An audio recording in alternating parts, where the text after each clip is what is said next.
Hi guys, so this is number 15 that I had a request for from the homework.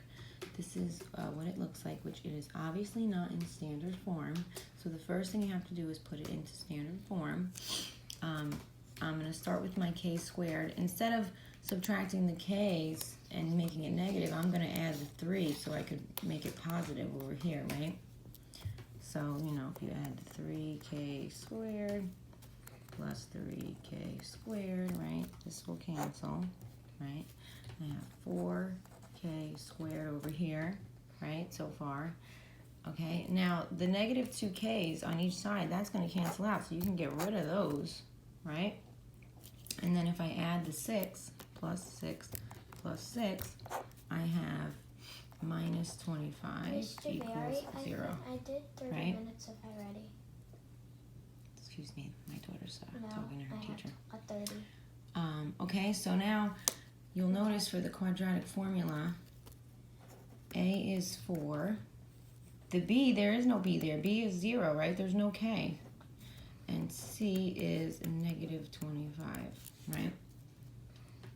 So we can put it into the quadratic formula, which is, let's see, negative B, so you got 0, right? Negative 0 is just 0, plus or minus the square root of B squared minus 4A times C, right? A times C is negative 100 over, I should have X equals, oh actually it should be K equals, excuse me.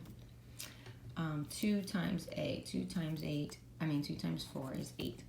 So that gives you, right, 0 positive or minus, right? 0 plus or minus the square root of negative 4 times negative 100 is positive 400 over 8. So you can see you're going to get a pretty clean answer. So that equals positive or negative. The square root of 400 is 20 over 8, which equals, right, positive or negative, divide by 4, so I get 5 over 2. That's my solution. Now, if you may have noticed, there's an even easier way to solve this problem. I did the quadratic formula because this particular worksheet says solve by using the quadratic formula, so you have to show me the quadratic formula. But there's another way to solve it, which you may have noticed. You could have just taken this, right? If I had 4k squared minus 25.